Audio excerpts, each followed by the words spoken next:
start as soon as possible. Be bolder in your content. Don't follow trends, create trends. But obviously it's hard to just create trends like that. You just have to be bold with your content, and everyone tries to be timid and please everyone. You can't get too far by trying to please everyone. You're listening to Let's Talk Marketing podcast, hosted by me, Katya Allison. So what have you gotten yourself into?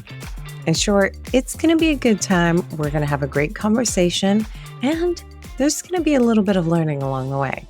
Through insightful interviews with top marketers, entrepreneurs, and thought leaders, I get to explore the latest trends, techniques, and strategies in the world of marketing. I'm here to offer you engaging and informative discussions to help you stay up to date on the latest trends and take your marketing skills to the next level.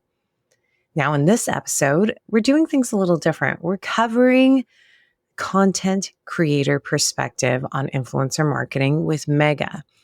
Megha is a true trailblazer in the world of beauty trends. This remarkable individual has made a significant impact by creating short-form beauty videos that ignited global sensations.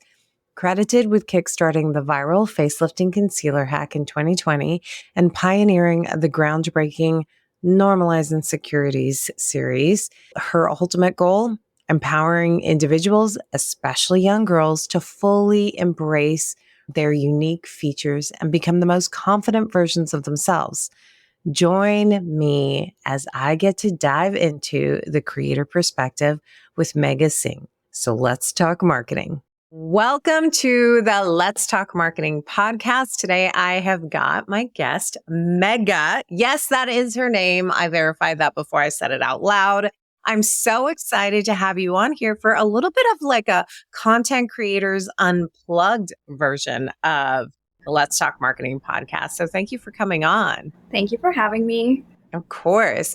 Now, down the road, what we're going to do today is we're going to unpack content creation. And by that, specifically, just like how you create the content and from the creator's perspective. But before we do dive into that, I would love for our listeners to get to know you a little bit better as who you are as a content creator. So first, I like to start with like where someone gets started and then where they are now. So let's start with the origin of you as a content creator. When did you decide to start dipping your toes into it? How did you do it? What platform were you on? And how long ago was it? Oh God, it was like almost 10 years ago now. I had a fashion e-commerce company that I desperately needed sales for. So I started creating fashion content, and it was so bad, I swear. It was on Instagram. It was photos only. They were so overly edited. You couldn't see anything. I've come a long way. I love that. So where are you now? So it sounds like what you started off with as helping yourself and helping your business. Where are you now? Do you still have that business? Are you on multiple platforms? Who's Megha now? So I shut that business down a long time ago. I moved on to beauty content during COVID, and it really picked up. Well, since then I've been doing beauty because that's what people seem to love watching. And I'm everywhere. Everywhere, even Threads? Everywhere. Oh, well, Threads is where That's my question now. I think it used to be like, are you on TikTok? They're either not on TikTok or they are on TikTok. But now it's all about just Threads. And I think that'll be an interesting conversation for another podcast for sure. I'd love to know, as a content creator, what is it that you love about being a content creator? But conversely, we like to see the good and the bad. What, if anything, could you pluck out of what you are doing? And it would be like the perfect job. So let's start with the positive. What do you love about being a content creator? Oh God, it's my community of girls. Like, I just love all the love that I've been getting. It's just, I like go outside. I go to CVS, for example, and there's someone smiling really hard at me. And I'm like, I know. And then they like will DM me later saying that, hey, I saw you here, but I was too shy. And I was like, you could have said hi, you know? Yeah, you are a person too. So it's the community. Do you get a chance to engage with them outside of social media platforms? I do, because I run into them and some people say hi. And I love that. But for the most part, because I do short form content, they don't quite remember my name. So they're like, wait, I know you. Like, where do I know you from? Do I know you from TikTok? And they won't remember my name, but they like know my face.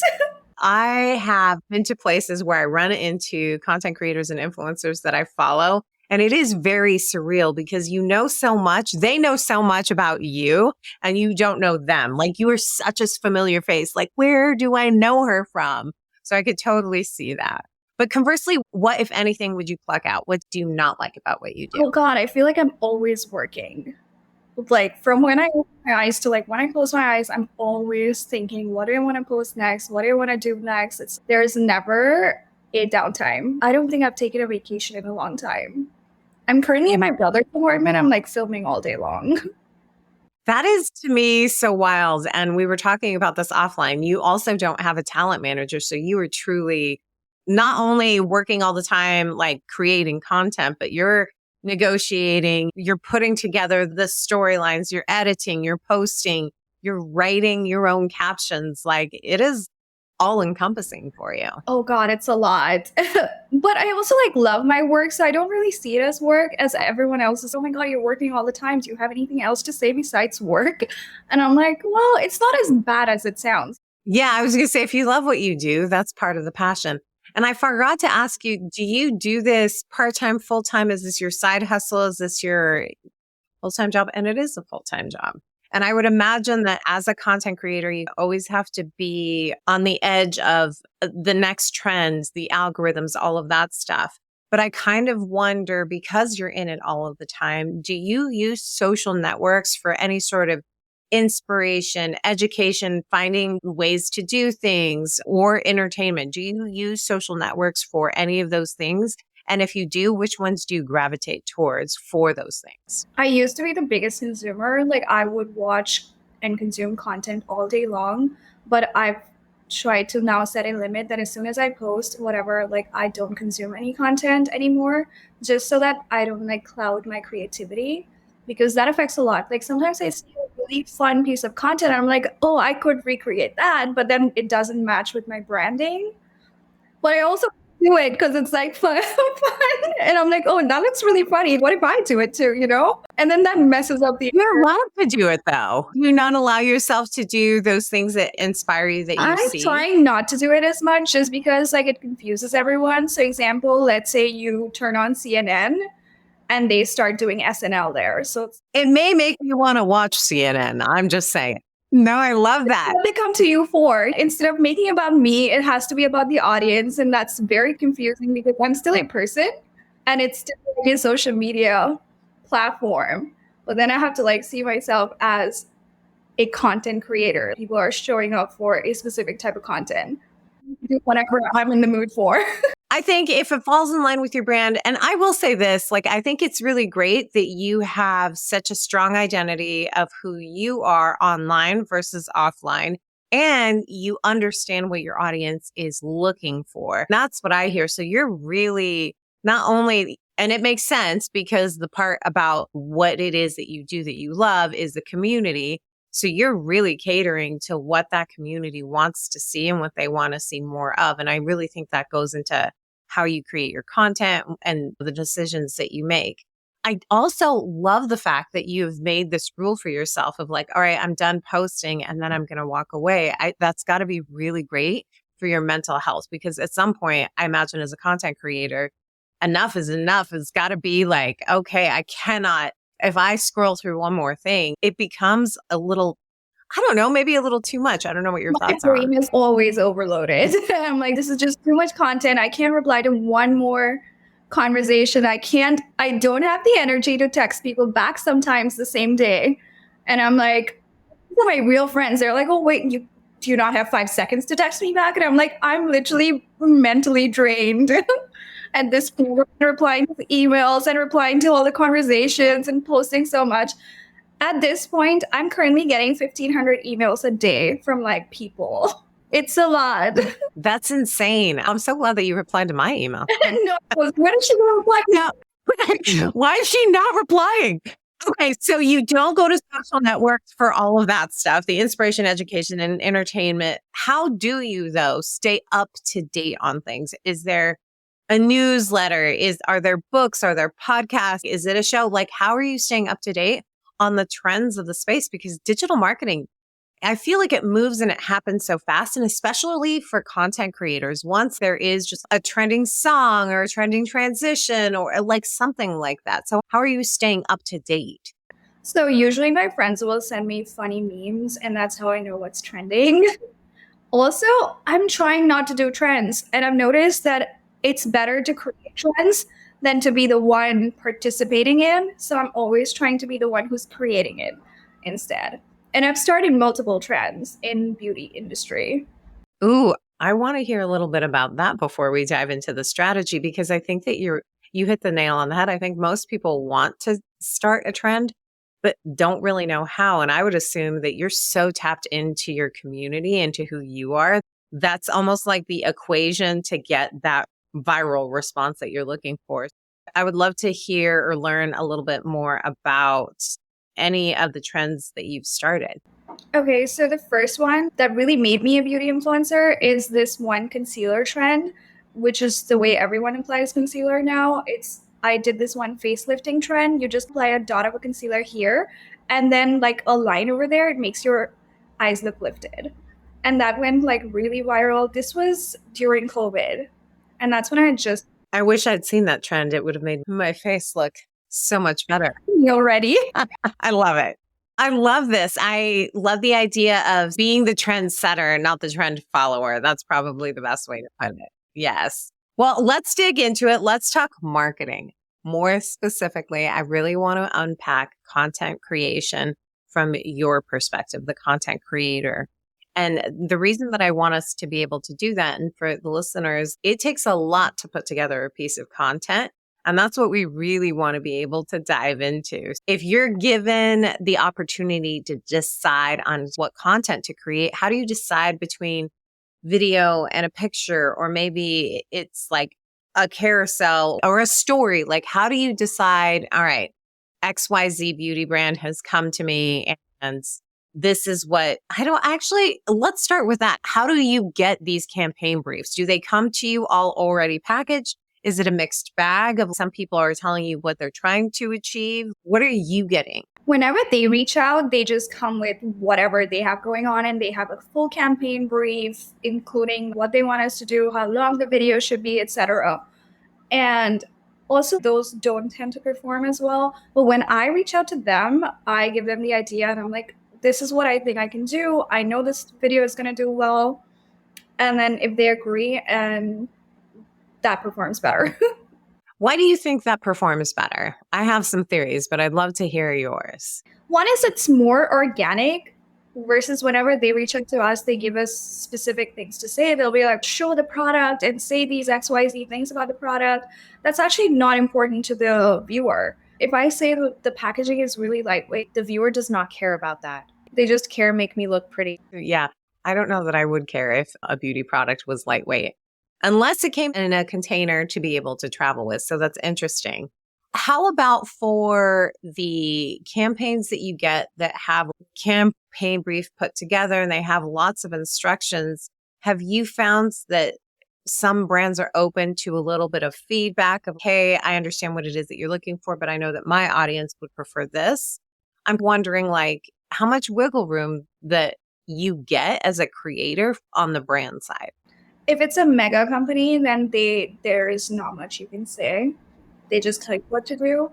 But they also book so many videos with us, and they're not very salesy either. They're more going for branding. The video turns out great either way. But if it's a small business, they're more open to us telling them what to do, or a mid-sized business. And in those instances, how do you decide between, producing a video for them, a short form video, and just a set of pictures? Or do you give them a combination of both of those?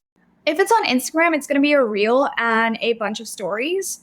And sometimes they want pictures that they want to post on their website or in their advertising. So it really depends on the campaign. But if it's on TikTok, then it's just a video.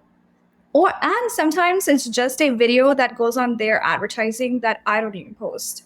Like whitelisting. Yeah. Whitelisting is a huge part of my revenue stream now. I don't even do as much sponsor posts. And that's what I was going to ask you too. I know that back in the day when I was managing an influencer program, it was for a beauty brand, and the creators that I would reach out to, and maybe it's because this was honestly 5-7 years ago, and obviously the landscape is slightly different, but they were really always very apprehensive about posting it on their social feed. They're like, I don't want it to live here forever. Then it's just going to look like I'm only promoting this. So stories was always a really big deal. Do you have concerns about posting on your feed, more specifically, I guess, for Instagram from a brand for a brand or a campaign or a partnership that you're engaged in? Is that ever a concern for you? I don't want it to be just ads because it's all about the community and how I'm giving them value. And I don't want to constantly like selling to them. So I prefer not to do too many ads one after another. But also I release so much content. I do about 4 videos a day on YouTube, TikTok.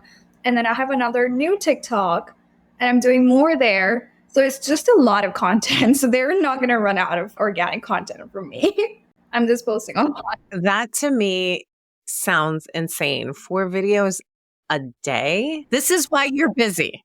But I still think like you should give yourself some credit. And this is what we want to unpack is, all right, so let's talk about this. Let's unpack your day, Megha, okay? Because you're like very easy breezy saying, oh, I'll just do 4 videos. But that is a lot. There is something behind creating the story behind the video that you're going to post. I'm assuming that you put some thought into what it is that you're going to post, because if not, then there's editing involved, or maybe there's not, or maybe that's how you're posting out 4 videos.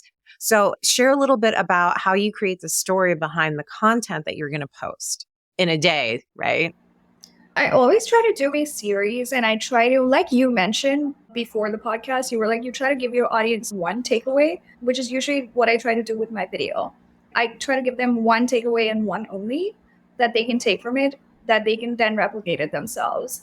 That's what I do. And then I do a series, and then people ask me to do things. And that makes it super easy because they're like, do this now and then do this now. And I'm like, okay, I'm never running out of ideas. They just keep, and I think that's a testament to you being so open with your community and taking their feedback. And then they're seeing what they ask for comes out in that way. So when you're creating a bit of a series, give me an example of a series that you would potentially create in just your area of expertise. Okay, last year I did this series called Normalize, Insecurities series, because I'm followed by so many girls and they're all like, I want a smaller nose, I want a nose job. And I'm like, no, the small nose is trending right now. It's not going to be trending 10 years from now. First of all, there's nothing good because whatever is trending right now, whatever beauty standard is trending right now does not mean that you need to look like that. And so I wanted to do this whole like normalize insecurity series where I'm like trying to show them that the features that are not in trend also look beautiful. So I would change my facial features and everyone's like, do this now and do moles now and do acne now and do a gap teeth. And I was like, I'll do them all. I love that. I love that because I think that also being a content creator in the beauty space has got to be an enormous amount of pressure, which I feel like that's probably in and of itself its own podcast to discuss, like beauty standards and being a content creator in the space and allowing people to love the way they look while still also showing them how to maybe amplify what they already have. Maybe that's Instead of wanting to own it, they look good. When I was younger, it was like bigger nose, because I grew up in Middle East and bigger noses were in there. But I had a smaller one. So I was like, I wish I had a bigger nose. And now you're lucky you have a small nose. And I'm like, that's not what I heard growing up. It is so wild. And it's interesting that you're bringing up noses, both big and the beauty trends that follow with them as well, too. How do you get into just the creative process? I know that you said that you have so many thoughts going on, but I would imagine that you've got to just wrangle them all in so that you can put together a series or you can be really thoughtful of like, all right, I've got my community has said this. What's a creative way for me to be able to put that together? What do you do to get into kind of that creative space? I used to ask this question all the time when I was hiring designers, and because everybody is creative in different areas. I wish it was a light switch. Wouldn't that be easy? Everybody would do it if you could just switch it on and off. But like inspiration is coming at you at all the times. So I'd love to learn a little bit about what your creative process is. I think momentum makes it easy. So as soon as I turn on my lights and I turn on my camera, I get the energy to begin and I get new ideas as soon as I start creating. It's only when I'm not creating, like I take maybe half a day off and I'm like, I have no ideas and I'm all blank and I don't know what to do. But whenever I'm back on camera, I suddenly have all the ideas, everything is flowing, and I have 10 different ideas and I can make 10 different videos. Like, it's on. Do you typically, when you're creating your videos, create a long form video that you then edit down for the pieces that you see? Or are you creating like multiple short videos? Does that question make sense? Like, I don't know if the process is make a long one and then chop it up because you see the whole vision and that'll be easier on the editing side, or you're creating 4 different short videos. No, I create 4 different short videos and they're all very different from each other. So I don't do long form at all. I haven't figured out long form yet. It's like a whole different ball game. It is a whole different ball game. Yeah. And do you script it out beforehand? Are you not scripting it out? Are you like a bullet point person where it's just outlined and you know exactly the direction that you're going to go? I'm really curious as to the scripting and also how many times you do it, because I know I'll try to do a video and let me just tell you, the amount of times I will do a video that I know that I have in my head that doesn't come out, like it's amazing. So what's that process of creating the video content for you? Well, now I kind of know exactly how many seconds, what's going to work, what's not going to work, and exactly how to film every shot that goes into a full video. So I break down a video into, usually it's 7 to 12 seconds long, and I break them down in 1 second or 0.5 second takes to make it like free flowing. And I want to make sure that people watch it again too. So it has to be like short enough where people want to watch it again. So I know now, but initially it was like, either it was too fast or too terrible. Yeah, it sounds like you've really got your rhythm down. And also that breakdown of how many seconds you're recording seems like a really short amount of time. So when you're talking about short form video, in my head, I'm picturing like a minute, 2 minutes max, but is it even shorter than that for you? Yeah, TikTok is, I think the best performing videos are 7 to 12 seconds when it comes to TikTok reels and shorts. I would say stick to 7 ideally, if you can. Because you want to give them one takeaway, but you also want to, because makeup you can show them very quickly. You're like, apply this here, apply that here, and then blend. I guess you're right. I'm thinking of these story-based creators that go on for a really long time, because I lose my attention span after a certain time, but I would want to probably see just a longer trend for something beauty or like a beauty hack of some sort. Do you do of course you do this, I already know this answer. You must do all of your editing, right? Yeah, I edit as I go. I also film it in a way that doesn't require that much editing. So I will read the same shot over and over. You almost have to, because editing is a whole other beast as well too. So if the attempt is to do 4 videos in the day, how much time are you spending prepping? How much time are you spending actually recording, editing, and then posting out? Could you give me like a time breakdown? Is that all within one day? You're like, all right, 4 videos one day. Where are you spending most of your time? Most of my time goes in actual filming and pre-filming. A lot of times I'm just like in my head, I'm like, oh, I have to do it. I have to do it. And I take long breaks in between every show, every video, which if I were to do them all together and be like really strict, finish it within 2 hours, then I can do it within 2 hours. But then I don't end up doing it because I have no boss. I have no boss. I have no one else to answer. So I'll film a video, then I'll be like, oh, I'm making a cup of coffee and I'm just pacing around the house. So I really drag it on for 4 hours. Well, I think that's part of the creative process as well too, right? We're going to get you right when you're in the groove of things. So I love that. Now, what are your must-have tools as a content creator? And anywhere from, is it the ring light? Is it like multiple stands for your phones? Do you have multiple phones? Are you like a phone and an iPad? What kind of tools, physical tools do you need? But also what kind of software do you have? Is it all on your phone? Because it sounds like you said that you do a lot of the editing on the phone. So I'm curious as to the tools in your toolbox. I just have one bright light that is lighting me up right now. and that's from newer. And then my iPhone. Yes. There's so much you can do with your iPhone. What about your tripod? Oh yeah, I have one little baby tripod somewhere. And then I have this like sticky thing on the back on Amazon. I think it's called Sticky Grippy. You gotta love Amazon. You can pretty much get anything on Amazon. Yeah. And then have it stick there. That's amazing because then it goes like directly exactly where you want it and probably sticks on any sort of surface. You can film anywhere with this. People are filming in taxis, etc., by just sticking it on the window. That's so smart. Yeah. I love that. Now, what do you use for editing when you do edit? CapCut. CapCut. And you use CapCut on your phone. Mm-hmm. I don't know if I just have sausage fingers and have such a hard time with like truly like the editing, but it's also the level of editing that I want to do. So I love CapCut on my screen. My videos are not that edited because there isn't much text because it's beauty mostly. So it's like one word, whatever, just explaining what the video is about. And that's it. And then I just want you to watch.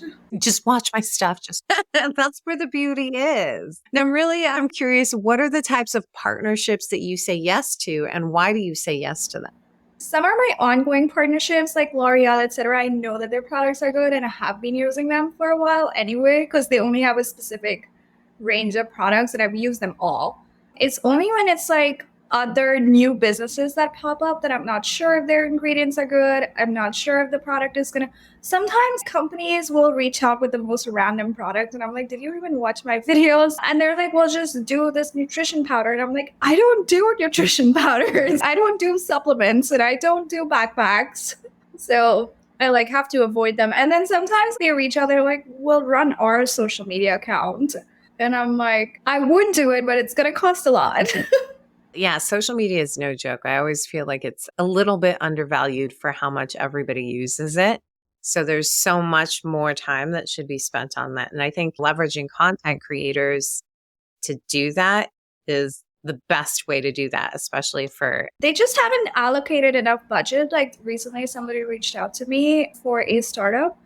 And they were like, we're offering $10 an hour. And I'm like, that's like way below my starting point. That's not even minimum wage in California. Let me just tell you that. So, yeah, like, like if you were to hire someone to do that, then your video, like your account is going to go to... You're not going to get the expertise that you think that you should get for that. Yeah. Yeah. It looks content creator dollars an hour. We're charging like thousands an hour. That was going to be my next question as well, too. Like, how do you decide how much to charge? Are you just forever evolving that? Do you take a look at it and like think, let's say a campaign brief comes to you and it's 4 videos, 5 posts, and it's for 3 months long, right? Are you calculating how much time you're going to be connected with that particular brand? Does it have to do with how much time it takes to create the content? What do you use to determine how much you're either asking for or what the negotiation amount? Yeah. So initially it was a shot in the dark. I would just say whatever number came to my mind. And I would try to like double it every time and whatever they would accept it. I'll be like, sounds good. That's when you're right. But if they interesting tactic. I was like, oh, I could have charged more. But if they really negotiate, then I know where it's at. But now it depends on how much work I have going on and how much time and effort it's going to take for me to film it.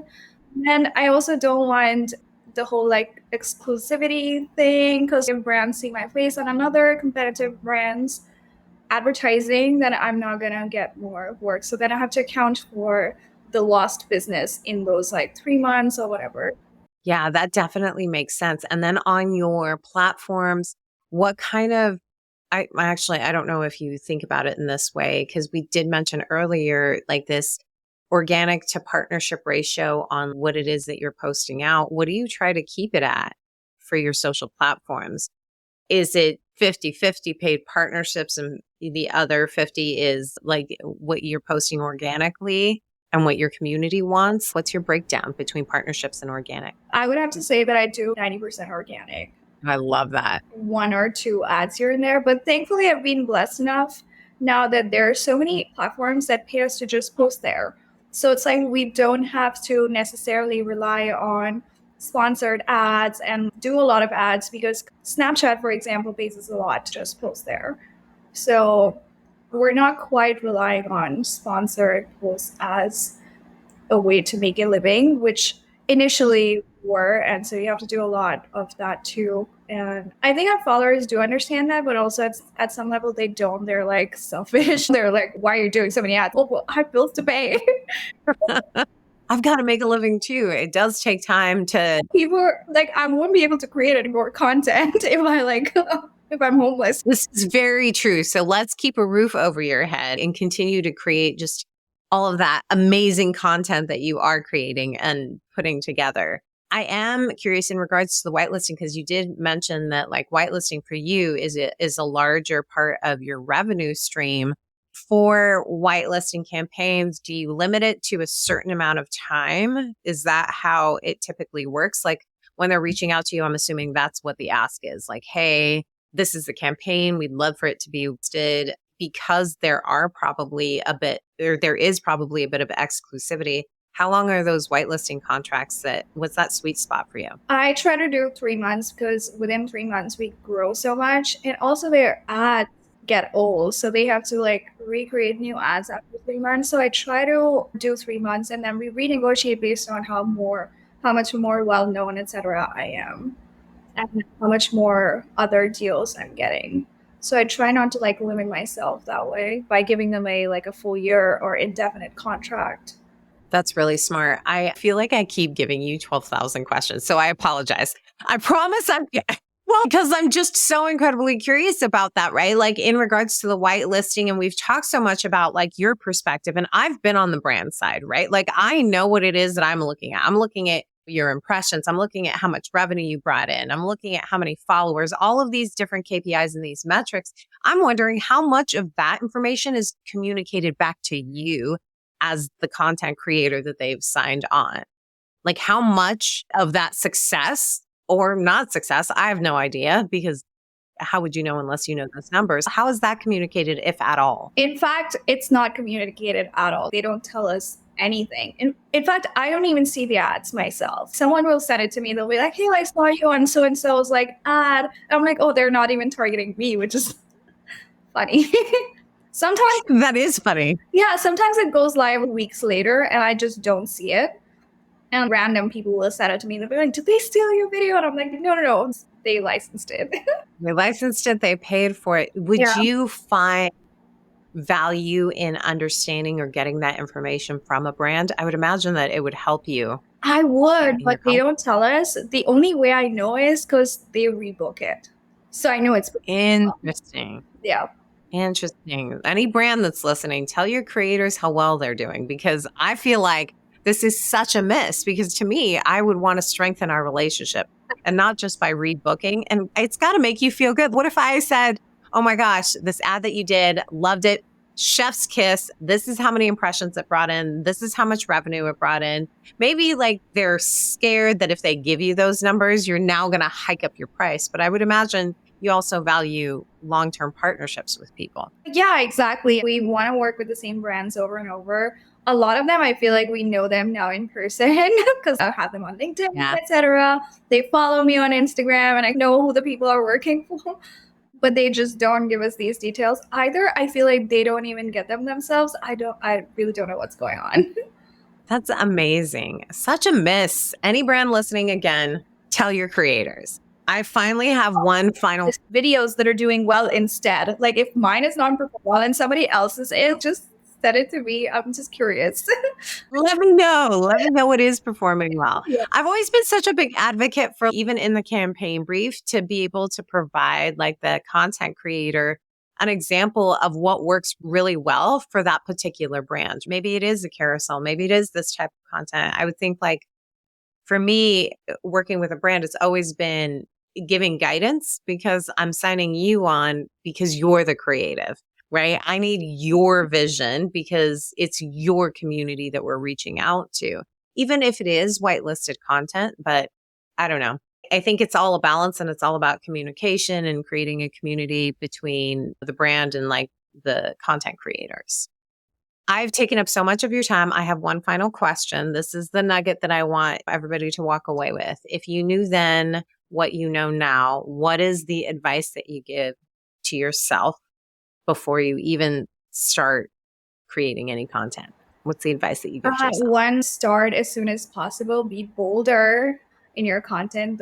Don't follow trends, create trends. But obviously, it's hard to just create trends like that. You just have to be bold with your content, and everyone tries to be timid and please everyone. You can't get too far by trying to please everyone. That's great advice for life too. Just be bold, not even just as a content creator, just be bold. I appreciate you coming on here and sharing your wisdom and your insights. Thank you so much. Thank you for having me. So this episode really revolved all around content creator and content creation. So I'm really excited about that because I think oftentimes we take a look at it from the brand perspective, but I think that you have to understand the perspective of the content creator. So here are my key takeaways based on just kind of the conversation that we had. The first one is that really the journey is all about continuous learning for any content creator. This kind of evolution of content consumer to content creator is a learning cycle, right? The content creator is always learning and adapting to their just kind of changing audience or community needs. That means like really understanding what their audience is engaging with, right? While you want to be authentic to who you are, you also want to keep the audience you have built up entertained, engaged, and let's call it what it is. We want them coming back for more, right? What I found interesting is that she really limits her consumption of other content to keep her creativity going. It's not normally what I hear, but I think this is also why you get different perspectives, right? The second key takeaway is that it's all about building a strong community from your audience of followers, right? To start with, the support that Megha received early on in her journey as a content creator was really key. From the followers who were engaged and really became part of her community, she received a ton of motivation and inspiration, ultimately making the work even more enjoyable for her. And make no mistake, being a content creator is work, all caps. I feel like sometimes that goes very undervalued. That's why I include an all caps. One of the things that can really turn off an audience, though, is the number of sponsored posts to organic posts, right? The sponsored posts are the ones that they get obviously paid for, and we've all seen them. What is also top of mind is that good balance, though, of those sponsored and the organic posts. And what I mean by organic posts is that's just everyday posts that she's going to do that have nothing associated with anything that she's sponsoring or that she supports. If you have a content creator become overly advertised, you really start to lose touch with your community as a content creator, that is, right? So as a brand, that's what you want to be able to look for is like that balance of organic and sponsored. It really is a huge balancing act for everybody. And while I wish I could give a percentage breakdown of what that balance looks like, I can't. It's really going to be different for everyone. Like try to make those sponsored ads look and feel more organic would be my advice. That can take us though down a whole episode rabbit hole if we start talking about balance and what that looks like, what to look for from a brand perspective. As a creator, what does that look like? We'll save that back and forth for LinkedIn. Am I right? The third and final key takeaway from this episode is successful content creation really requires a deep understanding of trends, your audience preferences, and your creative processes. This, in short, means being a trend setter, not a trend follower. I paused for dramatic effect there because I really feel like that is a mic drop moment in general, right? Being a trend setter, not a trend follower. In addition to that, and I particularly loved that we talked about this, is about having a good process for content creation in place. I am a self-proclaimed process junkie. It makes things more efficient and effective. Anyone that knows me knows that I talk about it ad nauseum, but there is a reason. It's because it works. I think that this is particularly important for content creators. It's really hard to kind of quote unquote turn it off, like that creative process. You're always looking at like, oh, this moment could be potential content for a future, video or post or whatnot. Influencers really live this kind of 24/7. You can really affect your life without a process and balance. What did you take away from this episode? Find me on LinkedIn, slide into my DMs, or get the conversation started on the Let's Talk Marketing podcast page on LinkedIn. A special thank you to my podcast producers, the amazing team at Content Allies. And as usual, thank you so much for spending your time with me today. Until next time, may the conversation flow, the laughter linger, and the outlook remain optimistic, but grounded in reality. This is Katya, signing off.